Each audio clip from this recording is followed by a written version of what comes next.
की जा रही थी। सर, आपकी थ्योरी बनावटी और मनगढ़ंत है। देखिए, मैं एक रिनाउंड डॉक्टर हूँ और मेरी इज्जत है सोसाइटी में, और आप कह रहे हैं कि मैंने अपने ही परिवार वालों का गला काट दिया। सर, आप जो सोच रहे हैं उसमें कोई सच्चाई नहीं है। आप जो कह रहे हैं यही सच है, इस बात में कितनी सच्चाई है? देखिए, आपके मानने से मैं खूनी साबित नहीं हो जाऊंगा, और अब आप मुझे यहाँ से जाने की इजाज़त दें तो बेहतर है, क्योंकि मैं यहाँ से खुद उठकर जाने की बदतमीजी नहीं करना चाहता। काफी काम एंड कंपोज्ड हैं आप। आई होप हमारी अगली मुलाकात तक आपकी ये नज़ाकत बरकरार रहे। Anyways, thanks, you may go now. Sir, इसकी बातें सुनकर तो लग रहा है कि हमारे सवालों के लिए पहले से ही प्रिपेयर था, इसीलिए इसके और इसकी बीवी के फोन और ट्रायंगुलेशन रिकॉर्ड में कुछ भी हाथ नहीं लगा। विनय, कुछ भी कहो, मर्डर काफी दिमाग लगा के किए गए।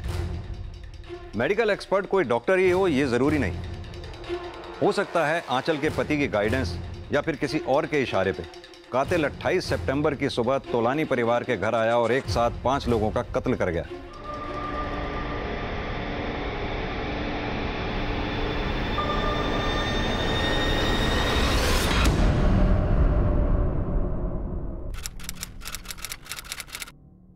साहब, हमारे पति 24 घंटा उनके यहाँ ड्यूटी करते थे। अपनी जिंदगी दे दी उन्होंने तोलानी खानदान की सेवा में, फिर उनको काहे मारा? उनका क्या कसूर था? देखिए, हम आपका दुख समझ सकते हैं। हम बस ये जानना चाहते हैं, क्या राजेश ने कभी आपको तोलानी परिवार के बारे में कुछ बताया था?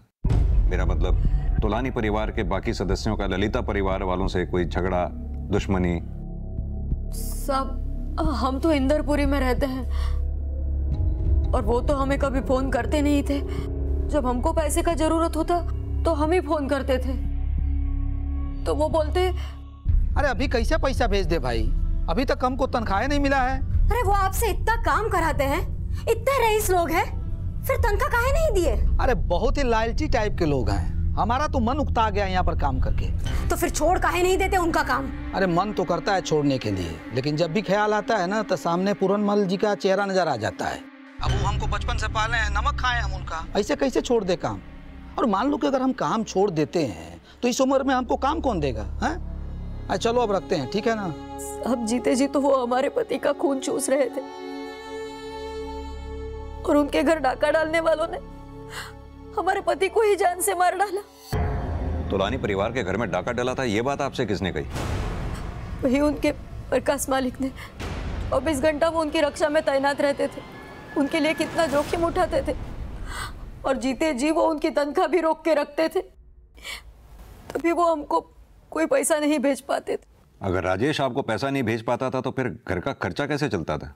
सब शुरू शुरू में दिक्कत होता था, लेकिन अब हमारा बेटा नौकरी करने लगा है और थोड़ी मदद दामाद जी भी कर देते हैं। अरे सर, ये कैसी बात कर रहे हो आप? उसे सैलरी तो टाइम टू टाइम मिलती थी, और आपको पता है कितनी सैलरी थी उसको? 30,000 पगार था उसको। आप ही बताओ सर, आज के दिन में वॉचमैन को कोई 30,000 सैलरी देता है? लेकिन उसकी बीवी तो कह रही थी कि आप लोग उसे पैसे नहीं देते, सिर्फ इसी वजह से वो अपनी फैमिली को पैसे नहीं भेज पाता था। सर, ऐसा कुछ नहीं था सर। सच तो ये है कि उस सिक्योरिटी गार्ड के खर्चे ही बहुत थे, बल्कि हम तो उसे राशन के लिए भी अलग से पैसे दिया करते थे। उसे कितनी बार समझाया था कि घर पे लाके राशन पका लिया करे, लेकिन वो था कि उसे काके के ढाबे से चिकन और मटन ऑर्डर करके मंगवाना था। इतना ही नहीं था सर, शराब भी पीता था, और वो भी महंगी वाली। और पूछो तो कहता था कि दिन भर काम करके थक जाता हूँ, इसलिए थोड़ी सी। मैंने पकड़ा था उसे, और जब भी पकड़ा मैंने बहुत डांटा उसे, लेकिन सर इतना डांटने पर भी उसकी आदत गई नहीं। अब आप ही बताइए सर, ये हर रोज चिकन मटन खाएगा, महंगी महंगी शराब पिएगा, तो घर में खर्चे के लिए पैसे थोड़ी देगा? सर इसी लापरवाही की वजह से यह सब कांड हुआ। मुझे यकीन है सर, जब ये सब हुआ वो जरूर नशे में होगा। अगर आप लोगों को अपने घर की इतनी चिंता थी तो रात में सिक्योरिटी के लिए दूसरा गार्ड क्यों नहीं रखा? कोई अकेला आदमी 24 घंटे ड्यूटी कर सकता है क्या? अरे सर, उससे कहाँ 24 घंटे काम था, आराम ही तो करता था। सुबह थोड़ी देर काम कर लिया, रात में पहरेदारी की, खत्म हो गया, बाकी टाइम आराम ही तो करता था। और सर, उसे रात को जल्दी नींद नहीं आती थी, उसे रात को गेट के बाहर तफरी करने की आदत थी। और सर मुझे यकीन है रात को भी वो गेट खुला छोड़ के कहीं टहल रहा होगा, तभी तो उस रेफ्यूजी बस्ती के लोगों को अंदर घुसने का मौका मिल गया। ये राजेश तो अपने कर्मों से मर गया, लेकिन सर मेरी चाची और मेरी चचेरी बहन।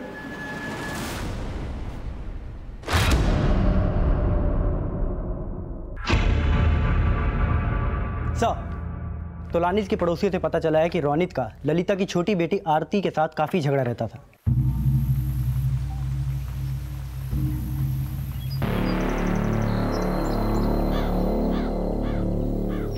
पागल है क्या तू? क्या किया तूने? छोड़ो माँ, मैं देखो, छोड़ मेरी बेटी को। देखो ताई जी इसने क्या किया, सारी टी शर्ट खराब कर दी, कल कचरा डाल दिया था, बंद करके रखा करो इस पागल को अंदर। पागल मत बोल मेरी बेटी को। तो पागल को पागल ही बोलूंगा ना। सर, ये बात पता चलने के बाद मैंने रोनित के बारे में सब कुछ पता किया है। ये देखिए सर, मर्डर वाली रात 3 बजे तक रोनित पीतमपुरा में ही था और मोबाइल लोकेशन के हिसाब से सुबह 4 बजे घर लौटा है। और सर, पोस्टमार्टम रिपोर्ट के हिसाब से मर्डर भी तकरीबन 4 बजे से 5 बजे के बीच में हुए थे।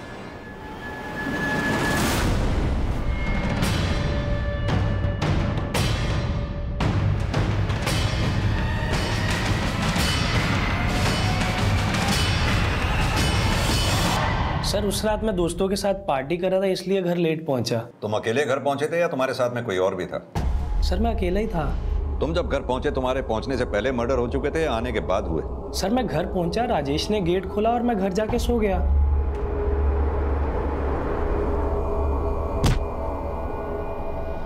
कुछ छिपा तो नहीं रहे ना? सर, मैं कुछ नहीं छुपा रहा सर।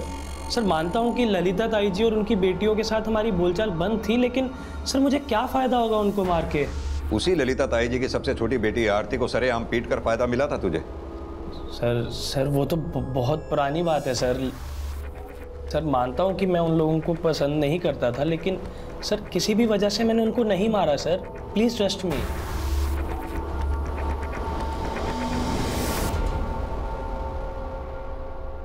चेक करो ये रोनित सच बोल रहा है या झूठ। हो सकता है ये उन किलर्स को साथ लेकर आया हो। इसका बैकग्राउंड भी चेक करो, देखो कोई दोस्त ऐसा है क्या जिसे मेडिकल की नॉलेज हो। सर, मैंने ललिता की बेटियों के कॉल रिकॉर्ड चेक किए।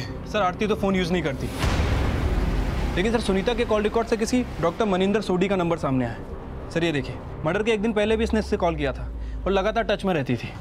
पता करो ये डॉक्टर सोडी और सुनीता के कॉल का चक्कर क्या है। ठीक है सर।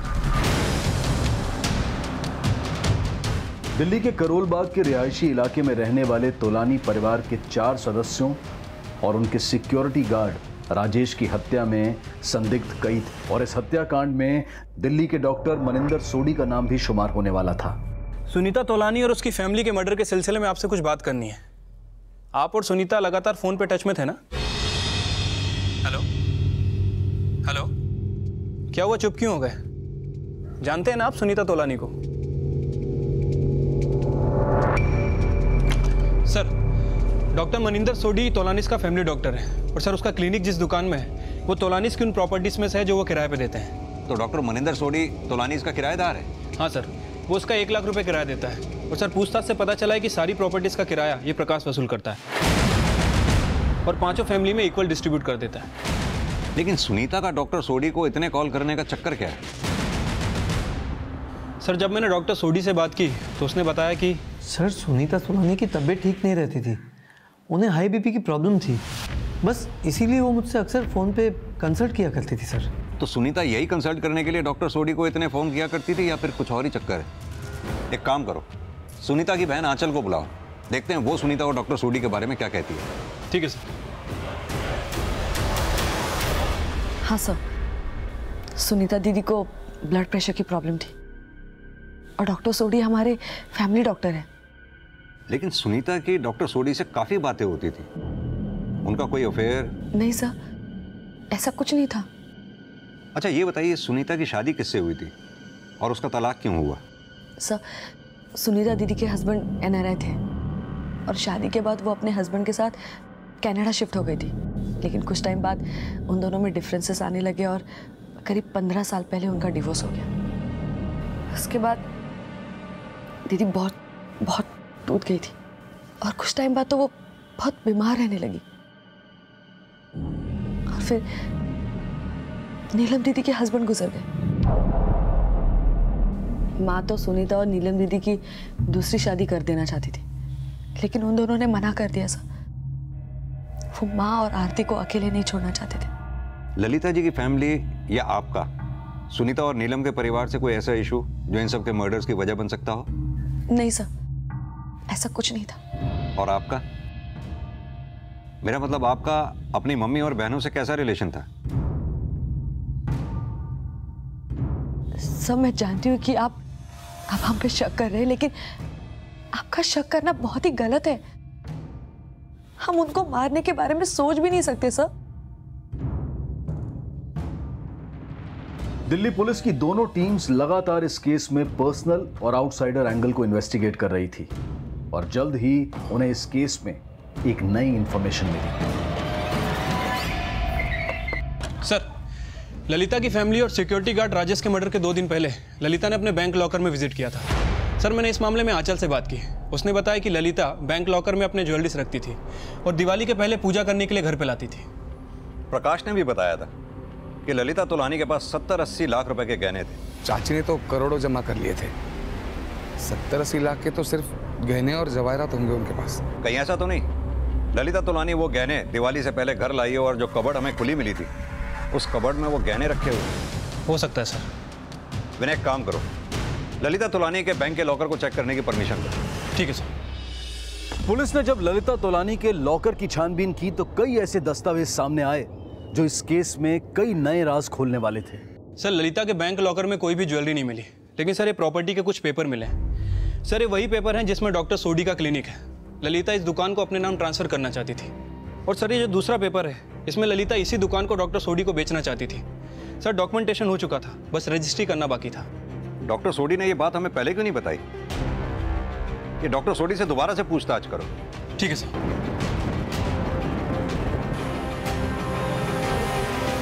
सर, ये जगह किराए की है। मेरा यह क्लिनिक बहुत ही अच्छी तरह से सेट हो गया था, इसलिए मैं इस जगह को खरीदना चाहता था, लेकिन तोलानीस बेचने के लिए रेडी नहीं थे। अब सुनीता मेरी पेशेंट थी तो मैंने उससे बात करके अपना कंसर्न शेयर किया। देखिए सोडी जी, मैं जानती हूँ कि आप ये शॉप खरीदना चाहते हैं, लेकिन ये शॉप हमारे नाम पर नहीं है। लेकिन मैं इस प्रॉपर्टी में सिर्फ को पार्टनर हूँ और मैं जानती हूँ प्रकाश इस प्रॉपर्टी को बेचने के लिए बिल्कुल तैयार नहीं होगा। मैं जानता हूँ सुनीता, लेकिन अगर फिर भी तुम लोग ये प्रॉपर्टी अपने नाम करवा के मुझे बेच दो तो मैं मार्केट प्राइस से ज़्यादा देने के लिए तैयार हूँ। मैंने उसे बहुत ही अच्छा ऑफर दिया था सर, तो उसने कहा कि वो प्रकाश और अपने बाकी के घर वालों से बात करके वो शॉप अपने नाम करने की कोशिश करेंगे। चलिए, ये कहानी तो अब आपने बता दी, अब ये भी बता दीजिए कि तोलानी फैमिली के मर्डर में आपका क्या हाथ है? ऐसा कुछ नहीं है सर, आप ही सोचिए ना, भला इन सब का मर्डर करके वो प्रॉपर्टी मेरे नाम थोड़ी ना हो जाती। प्रॉपर्टी आपके नाम नहीं हो जाती, लेकिन ये भी तो हो सकता है कि आपने प्रकाश के साथ कोई डील की हो। मैंने उस सोडी से कोई डील नहीं की सर, लेकिन ललिता चाची और उनकी बेटियां उस सोडी के बातों में आ गई थी। वो दुकान ललिता चाची अपने खुद के नाम करवाना चाहती थी। देख प्रकाश, प्रॉपर्टी से अपने हिस्से का किराया लेना हम बंद कर देंगे। तू बस अपने चाचू और ताऊ के घर वालों से बोल के वो दुकान हमारे नाम करवा दे। चाची, ऐसा करते करते एक दिन सारी प्रॉपर्टी बिक जाएगी। आज आप डिमांड कर रही है, कल और कोई करेगा। उनके कहने पर मैंने हमारे परिवार वालों से बात की, लेकिन सब उस दुकान को उनके नाम करवाने के खिलाफ थे। बस उसको लेकर वो हमसे बहुत नाराज हो गई, गुस्सा हो गई और हमसे बात करना तक बंद कर दिया। और फिर तुम लोगों ने ललिता के हिस्से का किराया देना भी बंद कर दिया और फिर मौका पाकर पूरी फैमिली को रास्ते से हटा दिया और उस डॉक्टर को भी अपनी तरफ मिला लिया। उसे लालच दिया कि वो दुकान उसके नाम बेच देंगे और उसने तुम्हें आइडिया दिया कि किस तरह से ललिता की पूरी फैमिली को रास्ते से हटाना है ताकि एक भी मेंबर जिंदा ना बचे। यही हुआ था ना? आप कहने को तो कुछ भी कह सकते हो सर, लेकिन मैं इतना ही कहूंगा कि ऐसा कुछ नहीं है। इस केस में सस्पेक्ट्स की लिस्ट लगातार बढ़ रही थी, लेकिन पुलिस पूरी मुस्तैदी से अपराधियों को जेल की सलाखों के पीछे पहुंचाने के लिए लगातार सबूत इकट्ठा करने की कोशिश कर रही थी। लेकिन इस केस को सही दिशा में ले जाने के लिए पुलिस को अब भी काफी मशक्कत करनी थी। सर, ये सभी शक के दायरे में और इन सभी को अच्छे से खंगाला, लेकिन इनमें से किसी के खिलाफ कोई सबूत हाथ नहीं लगा। विनय, अभी तक हमने सभी एंगल्स इन्वेस्टिगेट कर लिए, लेकिन एक एंगल अभी भी बचा हुआ है। मर्डर सिर्फ ललिता और उसकी बेटियों का ही नहीं हुआ, सिक्योरिटी गार्ड राजेश का भी हुआ है। यह भी तो हो सकता है कि हत्यारा राजेश को मारना चाहता हो। ललिता और उसकी बेटियों ने हत्यारे को विटनेस कर लिया, जिस वजह से वो बेचारी भी मारी गई। ये राजेश की वाइफ को थाने बुलाओ। ठीक है सर। साहब, हमारे पति की किसी से कौनो दुश्मनी नहीं थी। फिर उनको मार के किसी को कहाँ मिलेगा? ये तो आप ही हमें बताइए। आपका पति इतना कमाता था, फिर भी आपको पैसे नहीं बेचता था। साहब आप हम पर शक कर रहे हैं? शक नहीं कर रहे, हम पूछ रहे हैं ऐसा कौन हो सकता है जिस पे आपको शक हो। ठीक है, आप जा सकते हैं। धीरे धीरे केस एक ऐसे डेड एंड पर पहुंच गया था जहां पुलिस के हाथ कुछ नहीं लग पाया था। फिर अचानक इस केस ने एक ऐसा यू टर्न लिया जिससे पुलिस इन्वेस्टिगेशन को सही राह मिल गई। अब बस देर थी इसे अंजाम तक ले जाकर इस राज को बेपर्दा करने की कि आखिर उन हत्याओं के पीछे का असल मोटिव क्या था। सर, मैंने राजेश की फैमिली के बारे में पता किया है। सर, उसके 2 बच्चे हैं। बड़ा बेटा अंकुर, सर ये छोटी मोटी मजदूरी करता है, और सर उसकी बेटी की शादी इस विशाल नाम के लड़के से हुई है। विशाल रोहिणी के एक हॉस्पिटल में स्वीपर का काम करता है। हॉस्पिटल में स्वीपर? हाँ सर। वैसे मैंने इस अंकुर का बैकग्राउंड भी चेक किया। सर, इसका बैकग्राउंड कुछ क्लियर नहीं है। इंद्रपुरी पुलिस ने इसे 2-3 बार छोटी मोटी चोरी के चक्कर में अरेस्ट किया है। और सर ये विशाल कुछ दिनों पहले तक ये पोस्टमार्टम डिपार्टमेंट में काम करता था, लेकिन फिलहाल अभी जॉब पे नहीं आ रहा है। जिसने मर्डर किया होगा वो मेडिकल जानकार होगा। सबका एक ही तरह से गला काटा गया है और मारने वाले को मालूम था कि गले की कौन सी नस को काटनी है।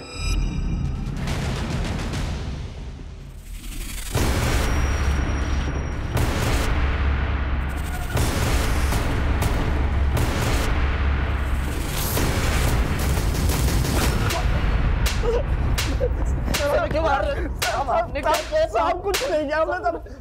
क्या किया? तुम लोगों ने मर्डर किया है। ललिता का पूरा परिवार लूट के लालच में खत्म कर दिया। सब क्या कह रहे हैं साहब आप? ये साहब हमने कुछ नहीं किया साहब। तूने अकेले ने नहीं, तेरे साथ तेरे जीजा ने भी मिलकर ललिता का पूरा परिवार खत्म कर डाला। साहब आप हमें क्यों फंसा रहे हैं? हम दोनों ने क्यों मारेंगे? 15 मिनट दे रहा हूं सिर्फ सच बोलने के लिए। बोलो, कौन सच बोलेगा? मैंने कुछ नहीं किया सर।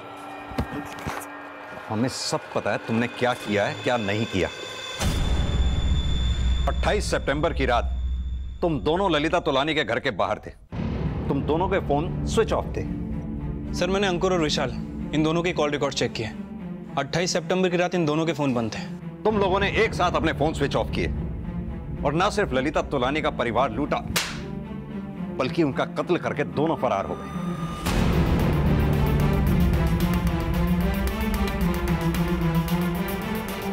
तुम लोगों के खिलाफ इतने सबूत काफी हैं कोर्ट में सजा दिलाने के लिए। अगर खुद सच बताओगे तो शायद फांसी की सजा से बच भी जाओ, नहीं तो सीधा।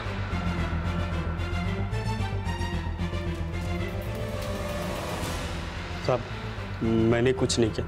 मैंने सर सब अंकुर के कहने पे किया। जो भी झूठ बोल रहे। तेरा टाइम खत्म। इसे बोलने दे, तुझे प्रसाद बाद में दूंगा। चल बोल। साहब, एक बार हम लोग ससुर जी के घर पर गए थे राखी में। तुम्हारा बाप छोटी मोटी चीज नहीं है, तोनाली खानदान का गार्ड है। जानते हो, वो करोड़ों में खेलते हैं। हर घर में लाखों करोड़ रुपया कैश होता है और उसकी सुरक्षा कौन करता है? हम करते हैं, वो भी अकेले। इतनी बड़ी आसामी है तो आपको तनख्वाह काहे नहीं देते? साहब, ससुर जी ऐसा बोल रहे थे तो हमने सोचा कि क्यों ना हम क्या चोरी करते हैं। हम दोनों ने मिलकर उन्हें भड़काया और ये कहा कि जब तोलानी परिवार के लोग आपको टाइम पर तनख्वाह नहीं दे रहे हैं तो क्यों ना हम उनके यहाँ चोरी करते हैं। तो वो बोले कि नहीं बेटा, हमसे ही पाप नहीं होगा। अरे पापा, कब तक 24 घंटे की नौकरी में शरीर गलाओगे अपना? देखो बुढ़ापा आ गया है आपको, और वैसे भी कोई नहीं पूछने वाला आपको उधर। ससुर जी मान गए और उन्होंने बोला कि ललिता के घर चोरी करते हैं क्योंकि वहाँ सिर्फ औरतें रहती हैं। और उस रात हम लोग उनके घर के लिए निकल गए और उन्होंने बोला कि जैसे ही सारे लोग अंदर चले जाएंगे वो हमें बुला लेंगे।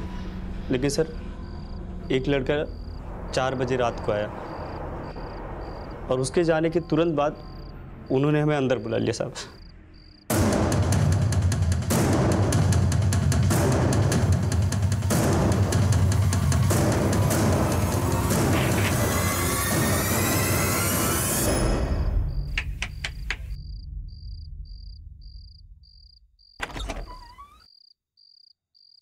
राजेश तुम?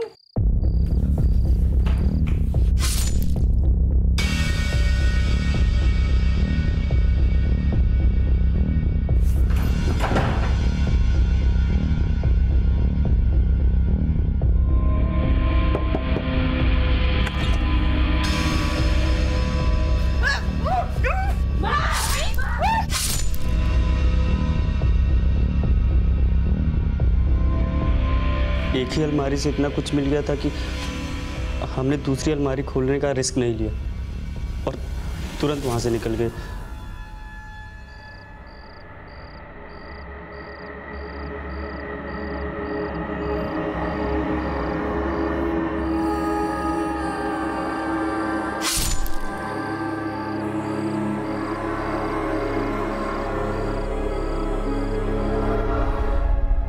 सर, हम दोनों डर गए थे कि अगर ससुर जी जिंदा रहेंगे तो उनके घर का गार्ड होने के नाते आप उन्हें ही पकड़ेंगे सबसे पहले, और वो हर हाल में आपको सब कुछ बता ही देंगे।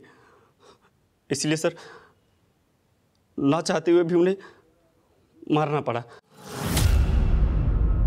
सिक्योरिटी गार्ड राजेश कुमार 30 सालों से तोलानी परिवार का वफादार था, लेकिन उसकी लापरवाह सोच और उसकी नशे की आदत ने पहले उसे अपने परिवार के दायित्व से भटकाया और फिर अपने बेटे और दामाद के छलावे में फंसकर वो कर बैठा जिसने ना सिर्फ उसकी अपनी बल्कि उसके मालिक के एक परिवार की जान भी ले ली। कहते हैं कि लालच एक ऐसी बला है जो अगर सर चढ़ जाए तो ईमानदार से ईमानदार इंसान का भी ईमान डोलने में देर नहीं लगती। अब मैं अनूप सोनी आपसे विदा लेता हूं, फिर मुलाकात होगी अगले एपिसोड में एक और चौंका देने वाले केस के साथ।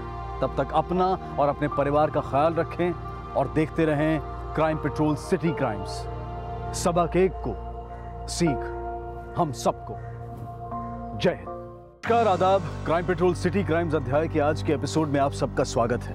कहते हैं कि परिवार जब साथ होता है तो ज्यादा महफूज होता है, लेकिन आए दिन जिस रफ्तार से भारत के शहर प्रगति कर रहे हैं उसी रफ्तार से परिवार भी बिखरते जा रहे हैं। शहरों में बड़े घर में बड़े परिवार साथ तो रहते हैं, लेकिन एक ही छत के नीचे अलग आशियाना बसा लेते हैं और कई बार यही दूरी अपराध को जन्म देती है।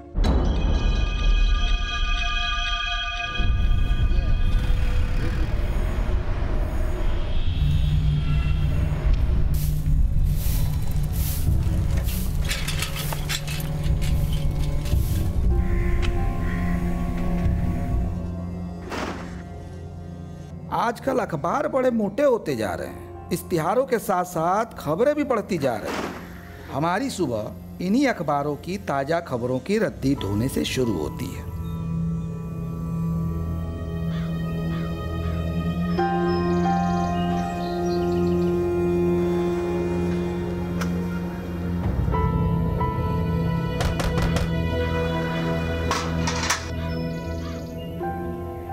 तोलानी सेठ के 5 पांडवों के 5 घर और हम उसका अकेला चक्करधारी। बंसी वाले से ज्यादा प्रेशर का काम है, पर हमारा प्रेशर किसी को दिखाई नहीं देता। प्रणाम काकी। Good morning. पेपर क्या है चोटी काटने वाले का राज? 5 राज्यों में से 100 से ज्यादा महिलाओं की चोटी का क्या कर दिया आरती? देखिए चला कर। सॉरी आरती, चल ब्रेकफास्ट कर ले। हाँ दीदी।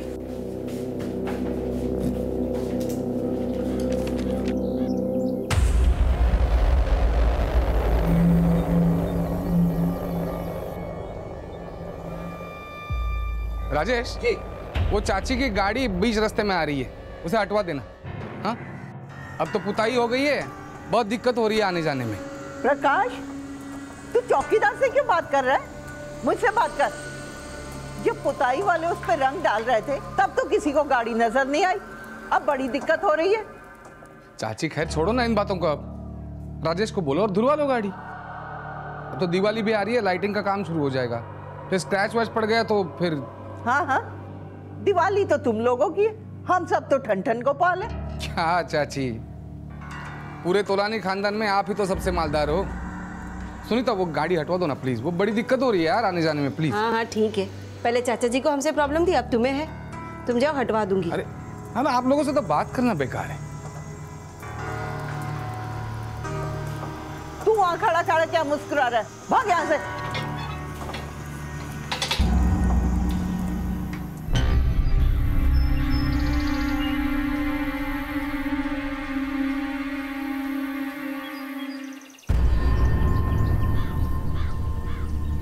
राजेश। जी जी रोहित बाबा, आ रहा हूँ जी रोहित बाबा। ये गेट क्यों खुला है? रोहित बाबा, हम तो दूध अखबार और फूल देने के लिए गए थे। आपके ताऊ जी के बेटे हैं ना प्रकाश जी, वो बाहर गए थे, शायद उन्होंने ही खोल दिया होगा। ध्यान रखा करो जी, और गेट के पास रहा करो हमेशा। जी जी।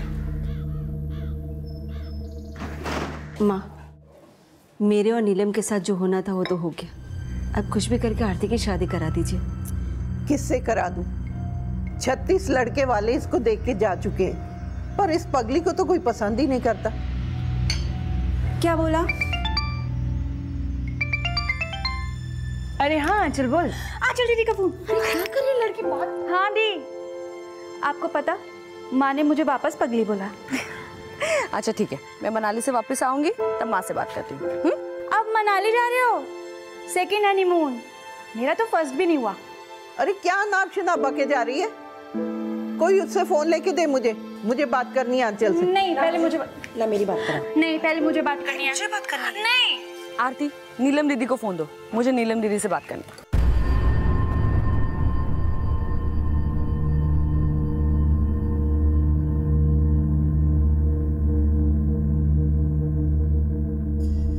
राजेश। जी जी मैम। गेट बंद कर लेना। आप जाइए, मैं खाना खाने के बाद गेट बंद कर देता हूँ, जाइए।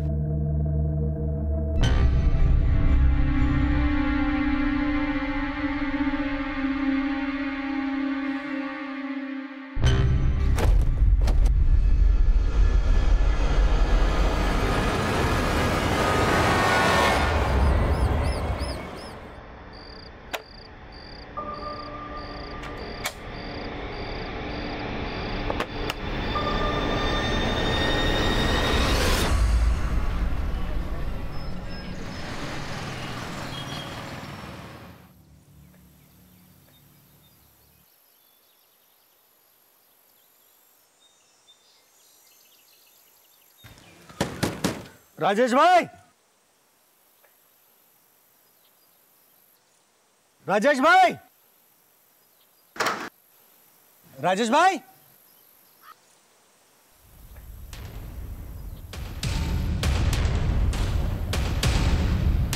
राजेश भाई।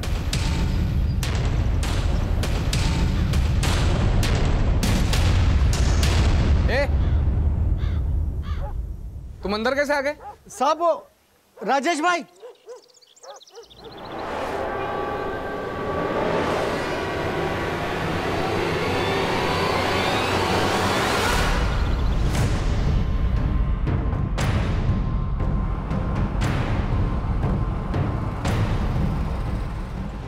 ये आइए, एक सेकंड।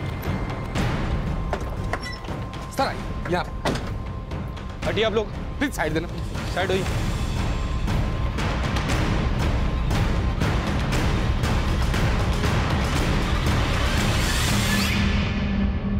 सर ये सिक्योरिटी गार्ड था हमारा। ये जब दूध वाला दूध देने आया तो इसने इसकी लाश देखी। घर में कोई चोरी वगैरह हुई है? आप लोगों से पूछ रहा हूँ, कोई चोरी वगैरह हुई क्या घर में? नहीं सर, नहीं सर, हम में से किसी के घर में चोरी तो नहीं हुई है। फिर आपके सिक्योरिटी गार्ड का मर्डर किसने किया? वो हम कैसे बता सकते हैं सर, हम लोग तो सो रहे थे। आप लोगों ने रात में कोई आवाज़ सुनी, कोई शोर शराबा? नहीं सर, ऐसा होना नामुमकिन है। हम सबके घर साउंड प्रूफ है सर। आप सबके घर मतलब आप लोग तोलानी फैमिली से नहीं है क्या? नहीं सर, हम सब तोलानी फैमिली से ही है।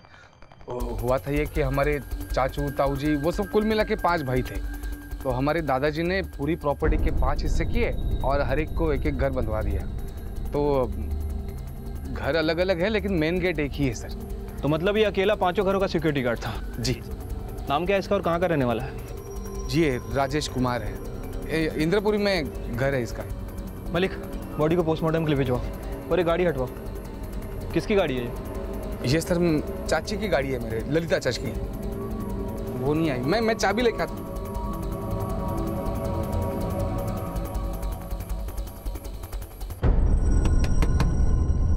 सुनीता, चाची,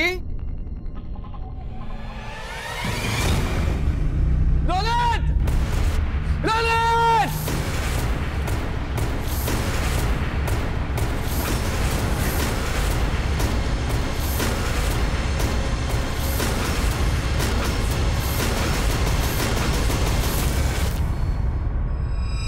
आरती, चल ब्रेकफास्ट कर ले। सर ये मेरी बहन है नीलम।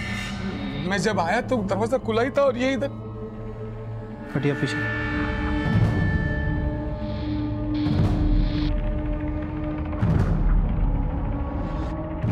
और कौन रहता है यहाँ पे? मेरी चाची और उनकी बेटी है सुनीता। चाची,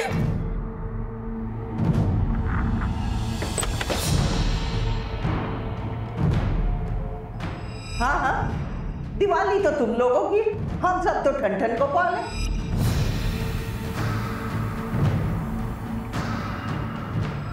हाँ हाँ ठीक है, पहले चाचा जी को हमसे प्रॉब्लम थी, अब तुम्हें है। हाँ दी, आपको पता, माँ ने मुझे वापस पगली बोला।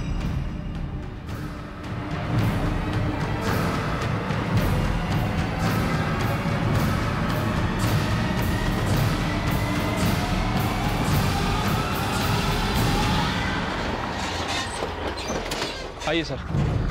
सर इस गेट के अंदर स्वर्गीय पूरनमल तोलानी के 5 परिवार के घर हैं। और सर ये यहाँ का सिक्योरिटी गार्ड था राजेश।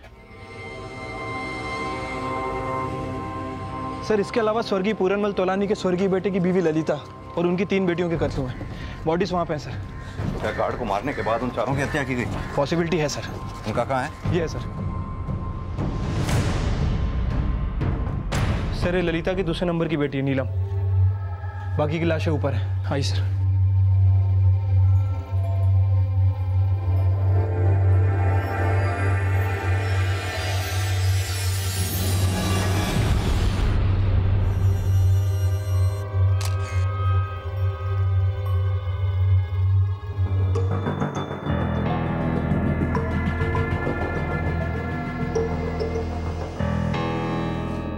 सर इन तीनों ही बॉडी पे ज्वेलरी इंटैक्ट है और सर ये कबर्ड खुला हुआ था। सर जब हम यहाँ आए तो किसी को नहीं पता था कि सिक्योरिटी गार्ड के मर्डर के अलावा इस फैमिली का ही मर्डर हो चुका है। वो तो सर ललिता के भतीजे प्रकाश ने हमें बताया कि मेन डोर खुला हुआ था। सर देखकर तो लग रहा है कि ये लूटपाट के इरादे से किया गया है। पहले सिक्योरिटी गार्ड को मारा, फिर इस फैमिली को, और कबर्ड में जो मिला लेकर चले गए। विनय, सबके मर्डर एक ही तरह से गला काट के किए गए हैं और घाव देखकर लगता है कि इनके मर्डर 4 से 5 घंटे पहले ही हुए हैं। और सर पूरे ही घर में कहीं भी फोर्स एंट्री के कोई निशान नहीं है। विनय, लूट का समय रात का है तो जाहिर सी बात है ये लोग सो रहे होंगे। दरवाज़ा अंदर से ही बंद होगा और मेन गेट भी अंदर से ही बंद होगा। इन्होंने दरवाज़ा खोला, इसका मतलब नॉक करने वाला कुछ जानकार ही होगा। सर मतलब गार्ड का मर्डर करना और एक कबर्ड से पैसे गायब करना एक तरह का कवर अप हो सकता है। शायद उनका मकसद इन्हें खत्म करना ही था। विनय, हम किसी भी पॉसिबिलिटी को नज़रअंदाज नहीं कर सकते। सर देखकर तो लग रहा है कि ये काम किसी फैमिली मेंबर का ही है, क्योंकि जहाँ में सिक्योरिटी गार्ड की बॉडी मिली वहाँ सभी की फैमिली थी सिवाय इस फैमिली के। इस घर में सीसीटीवी है? नहीं सर। बॉडीज को पोस्टमार्टम के लिए भेजो। फॉरेंसिक वालों से कहो घर के चप्पे चप्पे की अच्छी तरह से जांच करें। ठीक है सर। बीती रात दिल्ली करोल बाग के रिहायशी इलाके में जाने माने तोलानी परिवार के 4 सदस्य और उनके सिक्योरिटी गार्ड का मर्डर हो चुका है। पुलिस मौके वारदात पर पहुंच चुकी है और छानबीन कर रही है। मैं कैमरामैन आकाश के साथ लईक खान।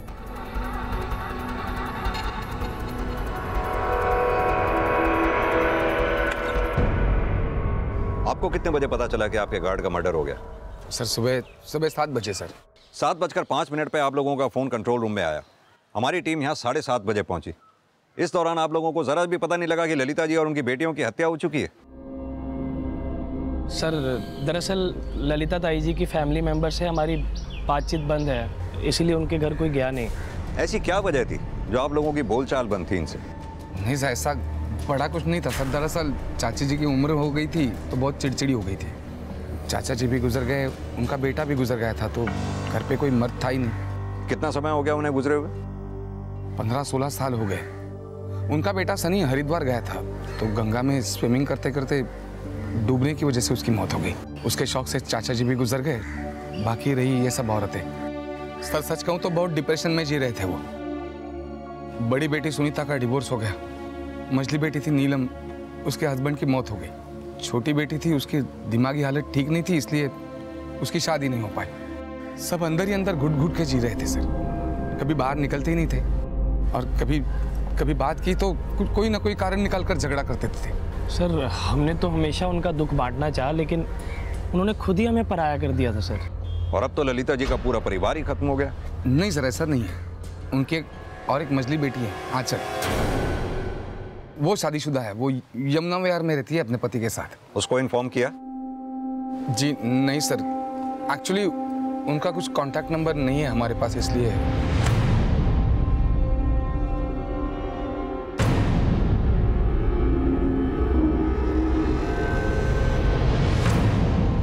सर पूरे घर की तलाशी ले ली, लेकिन कहीं भी कोई मर्डर वेपन नहीं मिला। लेकिन सर ऊपर की अलमारियों में 37 लाख रुपए मिले हैं। मतलब कि बॉडीज पे जो गहने हैं उनके अलावा 37 लाख रुपए भी नहीं चुराए गए, और ये किसी को पता भी नहीं? हाँ सर, और इस घर में केवल लेडीज हैं, कमाने वाला कोई है नहीं। इनके पास इतना पैसा कैसे आया? सर ललिता चाचा के यहाँ कोई कमाता तो नहीं था, लेकिन 25 सालों से उन्हें हर महीना किराया मिलता आया है। 37 लाख क्या सर, चाची ने तो करोड़ों जमा कर लिए थे। 70-80 लाख के तो सिर्फ गहने और जवाहरात होंगे उनके पास।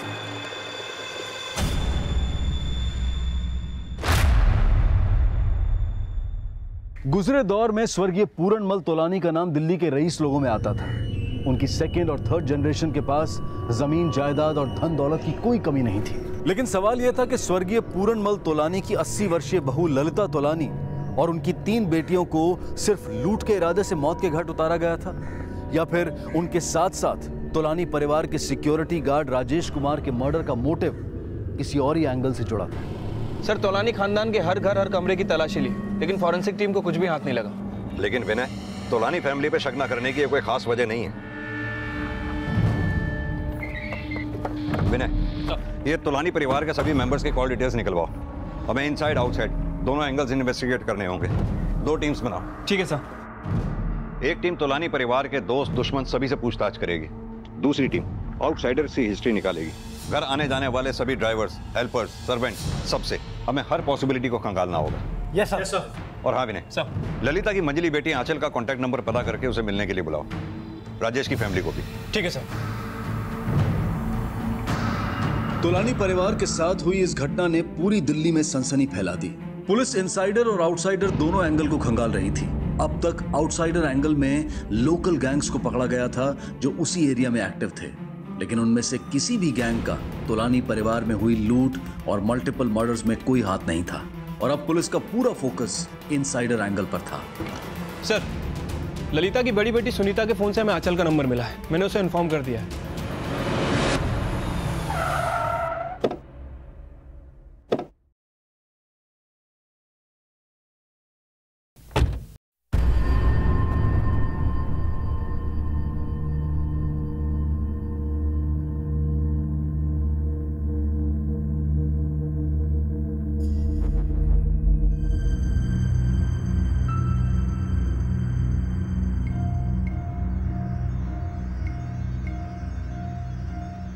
सर मुझे तो कुछ समझ में ही नहीं आ रहा। अभी परसों ही मेरी उनसे बात हुई थी और सब खुश लग रहे थे। यानी आपको किसी पे शक नहीं? हमें पता चला है कि आप लोगों के परिवार की आपके चाचा ताऊ के परिवार से बनती नहीं थी। हम ये जानना चाहते हैं कि आप लोगों के बीच में क्या कोई ऐसा डिस्प्यूट था जिसकी वजह से ये मर्डर्स हुए? नहीं सर, ऐसा कोई डिस्प्यूट नहीं था, लेकिन उन लोगों के बीच में आए दिन लड़ाई झगड़े होते रहते थे। और अभी कुछ दिन पहले ही उन लोगों के बीच में बहुत बड़ा हंगामा हो गया था सर। नीचे उतर, नीचे उतर। क्या हो गया मैडम? ये क्या किया तूने? क्या किया? मेरे पापा की गाड़ी कैसे खराब कर ली? हाँ एक तो गाड़ी खराब की, ऊपर से अकड़ता है। अरे हिम्मत कैसे हो गई? चाची, ये क्या कर रही हो आप लोग? क्या कर? अरे साहब देखो, ये बुढ़िया और पागल औरत मिलकर के मेरे को मारे जा रही है उसे। सुनीता क्या क्यों गरीब आदमी पर हाथ उठा रही हो? हाँ, वो भी इतनी सी बात पर। गरीब? अच्छा, तो तूने इसको बोला होगा कि गाड़ी पे पेंट डाल दे। तू तो चिढ़ता है ना इससे। चाची मैं आप लोगों जैसा नहीं हूँ जो दूसरों बाहर वाले लोगों से अपने लोगों का सामान खराब करवा दूं। वैसे भी रखा क्या इस कार में? दिवाली आ रही है, कबाड़ में बेच दो। अच्छा, कबाड़? अब तू देखना, मेरे मरते दम तक ये गाड़ी यहीं रहेगी। देखती हूँ कौन हटाता है। सर ये सच है कि उस दिन मेरा उनसे बहुत ज्यादा झगड़ा हो गया, लेकिन सर वो वर्कर तो मुझसे भी ज्यादा उन पर खौल रहा था, जिस पर उन्होंने चांटे बरसाए। मैंने उसे समझाने की कोशिश भी की, लेकिन अगले दिन से तो वो आया ही नहीं। तो आप उस पुताई वाले पे शक जता रहे हैं? नहीं सर, मैं जो भी हुआ आपको बता रहा हूँ बस। लेकिन सर आप गलत मत सोचिएगा, हम में से कोई भी इतनी सी बात के लिए उनसे इतना बड़ा बदला नहीं लेगा सर। सर ये प्रकाश तो बात घुमाने में काफी एक्सपर्ट लग रहा है। सर जब खुद पे बात आई तो उन पुताई वालों का नाम लेने लगा। इस प्रकाश को ऊपर से लेकर नीचे तक तो हम नाप ही लेंगे, लेकिन विनय ये बात तो तय है कि उर्मिला परिवार का पुताई वालों से झगड़ा हुआ था और उन्होंने पुताई वाले को पीटा भी था। इन पुताई वालों को उठा के लाओ, इनसे उगलवाओ। ठीक है सर।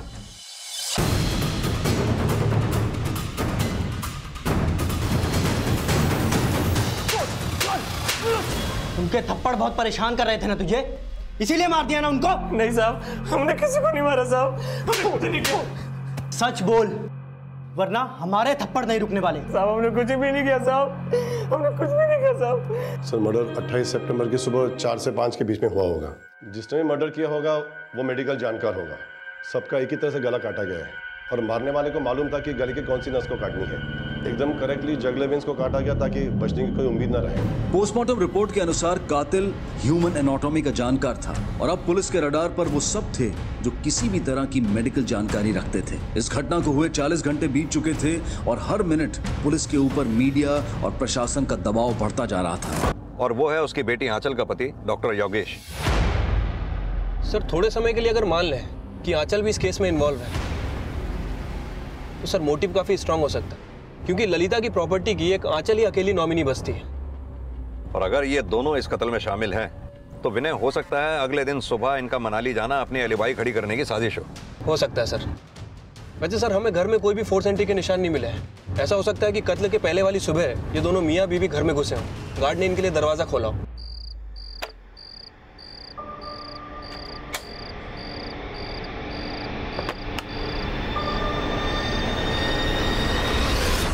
सबसे पहले इन्हें गार्ड का मर्डर किया और उसके बाद ललिता फैमिली के घर गए। ललिता की फैमिली को मारा और लूटपाट दिखाने के मकसद से एक अलमारी का सामान गायब कर दिया और बड़ी सफाई से फिर प्रकाश पे शक जताने की कोशिश की। विनय काम करो, बाकियों के साथ साथ इन दोनों मियाँ बीवी को भी अच्छी तरह से इन्वेस्टिगेट करो। ठीक है सर। कभी मायके में भी आके रह जाया कर। दिल्ली में रहते हुए 6 महीने से अपनी शक्ल तक नहीं दिखाई। अच्छा दीदी पहले प्रॉमिस करो, आप मनाली जाओगे ना तो मुझे लेके जाना, आप, मैं और जीजा जी। दीदी आप आओगे ना तो आपके घर के पास वो फेमस बालूशाही मिलती है, उसको लेकर आना। सिक्योरिटी गार्ड राजेश कुमार ललिता तोलानी और उनकी 3 बेटियों की हत्या के मामले में अब ललिता तोलानी की चौथी बेटी आंचल और दामाद डॉक्टर योगेश शक के दायरे में आ गए थे। लेकिन इन हत्याओं के पीछे जितने भी संदिग्ध लगातार सामने आए थे, पुलिस को उन सब की भूमिका पर शक था, चाहे वो रिफ्यूजीज लोग हों या पेंटिंग करने वाले वर्कर्स या फिर रौनित और प्रकाश तोलानी समेत तोलानी परिवार के सभी सदस्य। पुलिस हर एंगल को इन्वेस्टिगेट कर रही थी और अब आंचल के पति डॉक्टर योगेश से भी पूछताछ